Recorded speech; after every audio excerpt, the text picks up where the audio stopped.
당뇨자분들에게 물은 굉장히 중요한 저는 부분이라고 생각을 해요. 왜냐면 당뇨도 저는 탈수의 한 증상이라고 보거든요. 대표적인 당뇨를 정의하는 말 중에 다음, 다뇨, 다갈이라는 말이 있습니다. 이 얘기는 다뇨, 소변을 많이 본다라는 거죠. 그리고 그걸 보상하기 위해서 물을 많이 마시고요. 소변을 많이 보니까 결국에는 물과 소금이 계속 빠져나가는 질환이 바로 당뇨입니다. 그래서 탈수가 당뇨를 일으키고 또 당뇨가 다시 탈수를 일으키는 이러한 악순환을 계속하고 있죠. 굉장히 당뇨는 물이 중요한 질환인데요. 이때 어떤 물을 드시느냐가 오히려 당뇨를 더 합병증도 만들고 가속화시키고, 반대로 어떤 물을 드시느냐에 따라서 오히려 당뇨에 도움이 되고 혈당을 낮추는데 이롭게 작용을 할 수가 있는 거죠. 결국에는 물을 얼마를 마시느냐가 중요한 게 아니라 어떤 물을 마시느냐가 저는 중요하다고 생각이 듭니다. 그래서 커피라든지 또 탈수를 많이 일으키는 이뇨작용이 있는 차들, 이런 것들을 드시게 되면 당연히 당뇨에 악영향을 미칠 수 있습니다. 많은 환자분들이 당뇨하면 단 것만 주의하면 되지 않나, 단 음료만 안 먹으면 되지 않나 생각하는데요. 커피만 많이 드셔도 당뇨의 혈당 수치를 더 올릴 수도 있고요. 또 당뇨를 좀 더 심각하게 만들 수 있습니다. 근데 반대로 체액을 잘 보충해주는 소금물이나 국, 동치미, 탕 이런 것들을 드시게 되면 도움이 되실 수밖에 없죠. 그리고 요즘 당뇨 환자분들이 뭐 이런저런 차들을 많이 만들어서 드시더라고요. 무슨 상황버섯차, 뭐 영지버섯차, 또 돼지감자물, 또 여주도 끓여서 드시고 좋아요. 근데 이런 식물류들은 나트륨보다 칼륨이 훨씬 많습니다. 칼륨이 지배적으로 들어있기 때문에 이런 차들을 드시게 되면 당연히 이뇨작용이 일어날 수밖에 없겠죠. 물론 돼지감자나 여주나 혈당을 안정화시키고 식물이 굉장히 좋은 역할을 하는 건 맞아요. 그런데 이런 차들에 간장이라든지 소금을 추가해서 드시지 않으면 칼륨이 지배적으로 너무 많이 들어오게 되면 이뇨작용이 가속화돼서 또 탈수를 일으키면 결국에는 췌장의 기능도 떨어지고 혈당이 더 조절이 안 될 수가 있습니다. 그래서 저는 이런 무슨 물, 양파물, 여주물 뭐 이런 거 만들어 드시는 건 좋은데 여기에 반드시 간장과 또는 소금 이런 것들을 추가해서 드시면 훨씬 더 도움을 많이 받으실 거라고 생각을 하고 이 부분을 놓치지 말으셨으면 좋겠습니다.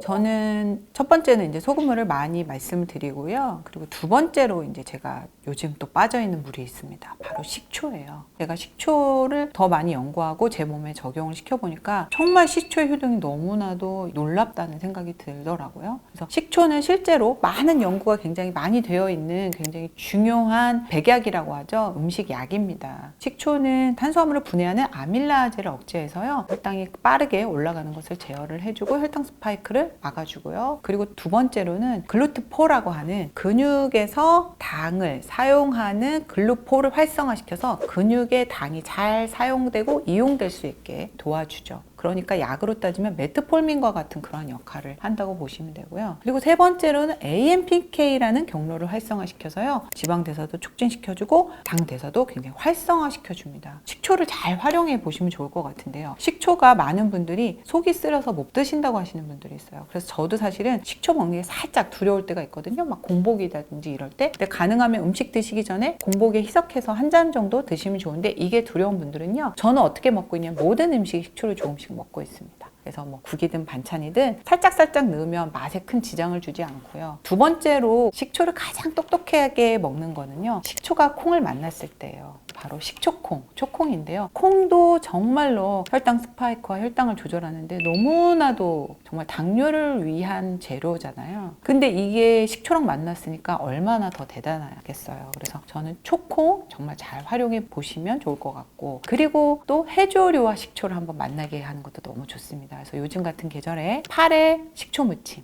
미역 초무침 이런 것들 해서 드시면 정말 혈당 관리하는데 많은 도움을 받으실 수가 있을 것 같아요. 그리고 다음으로 소개할 음식은요. 저도 차를 하나 권해드리고 싶은데 우엉 팽이버섯차. 그래서 가능하면 말린 우엉과 말린 팽이를 사용하면 효능이 훨씬 올라가고요. 그래서 말린 우엉과 팽이를 같이 끓여서 드시면 우엉의 풍부한 이눌린 또 항산화 성분인 사포닌 또 팽이가 이게 진짜 정말 식이섬유 정말 대마왕이거든요. 그래서 팽이를 말렸을 때는 더 식이섬유가 증폭을 합니다. 그래서 식이섬유 또 버섯키토산 이런 것들이 혈당 스파이크를 막아주고 또 혈당이 올라가는 속도를 제어를 잘 해줘요. 그래서 우엉하고 팽이버섯 같이 이렇게 함께 드실 때 시너지가 훨씬 있으니까 이 차를 드실 때도 칼륨과 나트륨의 균형을 좀 맞춰서 드시는 게 좋으니까 여기에도 좋은 소금을 같이 추가해서 드시면 정말 똑똑하게 잘 드시는 혈당 조절 차가 됩니다.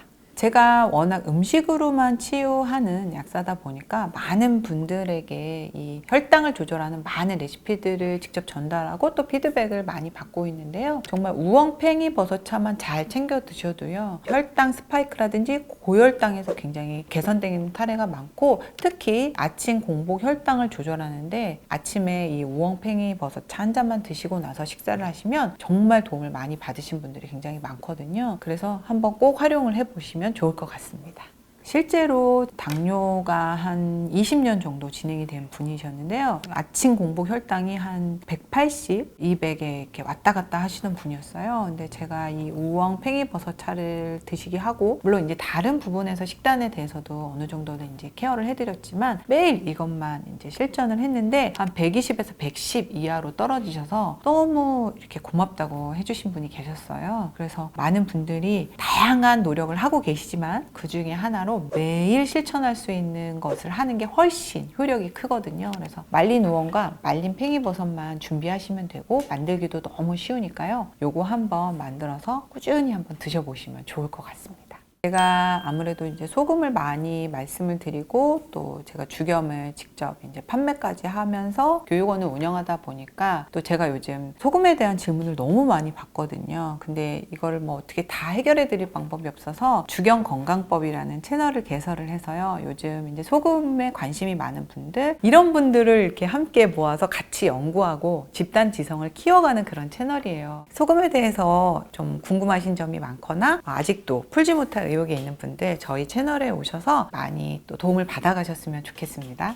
제가 앞서서 이제 당뇨에 굉장히 고혈당을 관리하는데 좋은 어떤 물, 뭐 식초라든지 우엉이라든지 팽이 이런 것들을 소개를 했지만요. 저는 이제 소금을 굉장히 가장 중요한 혈당 해결사라고 생각하는 이유가 있습니다. 우리 혈액 중에 당은 굉장히 생명의 필수 물질이에요. 그런데도 불구하고 우리가 이걸 소변으로 버리는 거잖아요. 그리고 이 고혈당 자체가 문제를 일으키고 있는 상황이죠. 그러면 저는 이것을 어떻게 표현하냐면 혈액 중에 당이 중독된 상태라고 생각을 해요. 우리가 항상성이라는 건 여러 가지 요인이 있는데 당도 어느 정도 농도 범위에서 혈당도 어느 정도 범위 안에서 움직이면 너무나도 필요한 거죠. 그런데 그 이상으로 불필요하게 그리고 쉼없이 높은 상태를 유지한다. 이것이 바로 이제 질병인데 저는 이 혈액의 당이 중독된 상태, 과잉의 당이 축적돼 쌓여있는 상태를 가장 빠르게 해결하는 건 많은 분들이 당뇨 환자분들 많이 그럴 거예요. 단 거 안 먹는 거라고 생각을 하세요. 탄수화물 안 먹는 거라고 생각을 하세요. 물론 중요합니다. 근데 저는 그거보다 더 먼저 당 해독제가 필요하다고 생각을 해요.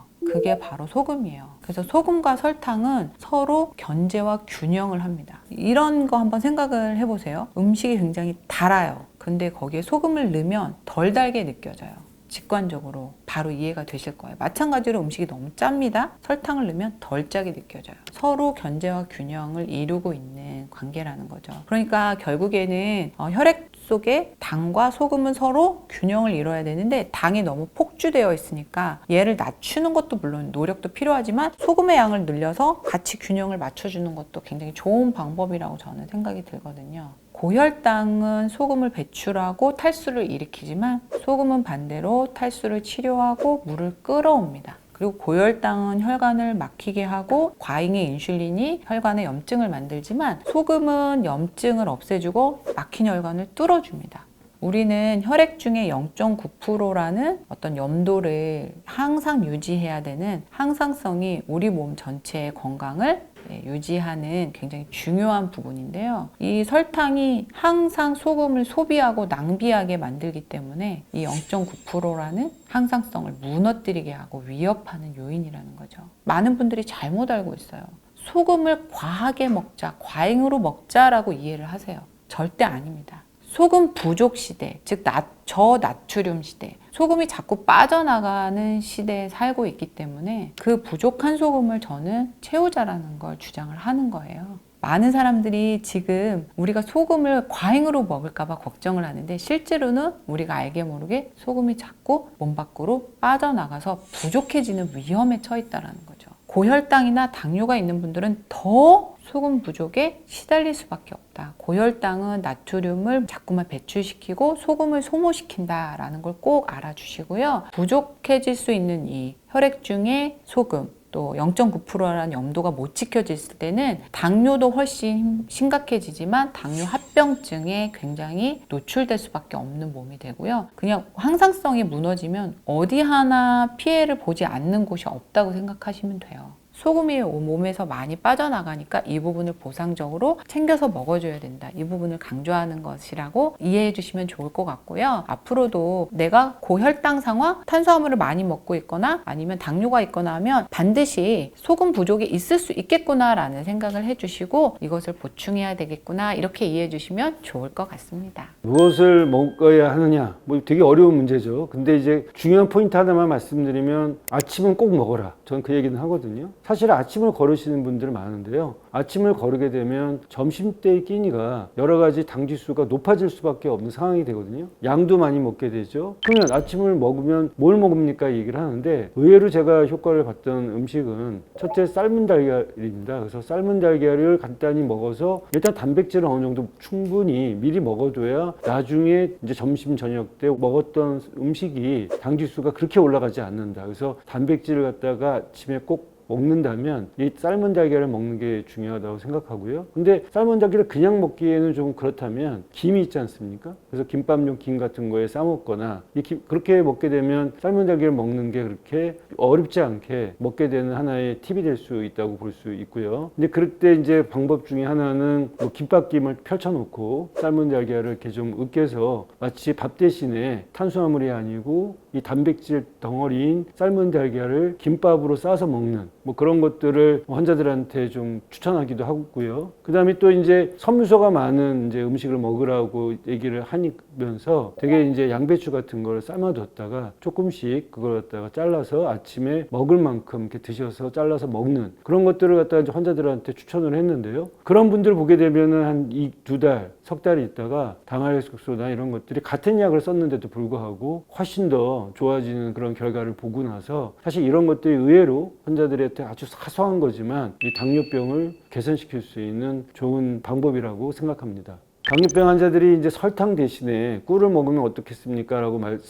질문들 많이 하시는데요. 사실 이제 꿀이라는 게 설탕은 아니지만 이 꿀이 결국은 이제 분해돼서 또 변환돼서 설탕이 되는 거거든요. 포도당이 되는 거죠. 그래서 사실 이 과당도 그렇고 꿀도 그렇고 이런 것들이 결국 다 포도당으로 변하기 때문에 이게 이 설탕 대신에 꿀을 먹는다. 그래서 당뇨병에 더 효과가 있고 도움이 된다라고 생각하시는 것은 잘못된 생각이라고 할 수 있겠습니다. 당지수라는 거는 어차피 식품이 갖고 있는 고유한 성상이지만 이 같은 식품이라 하더라도 이게 어떤 분야에 따라서 당지수가 달라지는 거예요. 예를 들면 닭고기로 치면 닭가슴살이냐 아니면 뭐 닭다리냐 닭날개에 따라서 당지수가 틀리고 칼로리가 틀리고 거기에 있는 지방과 단백질 양이 달라지는 것처럼 달라지고요. 그 다음에 이제 이게 조리법에 따라서도 당지수가 달라집니다. 그래서 그 통닭을 먹느냐 아니면은 닭고기를 갖다가 우리가 이제 삶아 먹느냐 이런 것에 따라 달라지는 거죠. 그래서 일반적으로 저온 조리보다는 고온 조리가 갈수록 당지수가 올라가게 되는 거죠. 왜냐하면요, 탄수화물이 많은 그 음식들이 결국 이제 이게 복합 탄수화물에서 정제 탄수화물로 가게 되면 당지수가 높아지게 되고요. 그런 이제 어떤 지식을 알게 되면 양이라든지 어떤 순서라든지 먹는 순서 이런 걸 여러분들이 바꿔볼 수 있지 않을까 생각을 하는 거죠. 가끔 이제 늘 먹는 게 아니라 튀김은 우리가 적게 먹어야 되겠다. 가급적이면 구운 고기보다는 삶은 고기를 먹어야 되겠다. 그런 생각들을 여러분들이 하실 수 있게 되는 거고요. 또 한 가지는 이제 그런 어떤 당지수를 알게 되면 조리법도 생각할 수도 있지만 먹는 순서도 생각해 볼 수 있겠습니다. 그래서 기왕이면 당지수가 낮은 음식부터 먹고 나중에는 당지수가 높은 음식을 먹는 그런 어떤 식사의 순서도 여러분들이 생각해 볼 수 있겠죠. 그래서 요즘 저는 환자들한테 진료실에서 거꾸로 식사법을 많이 얘기하는데요. 그러니까 예전하고 전혀 다른 방식으로 채소를 먼저 먹고 고기를 먹고 밥을 먹는 순서대로 이렇게 거꾸로 식사법을 하게 되면 이 당지수를 낮출 수가 있겠죠.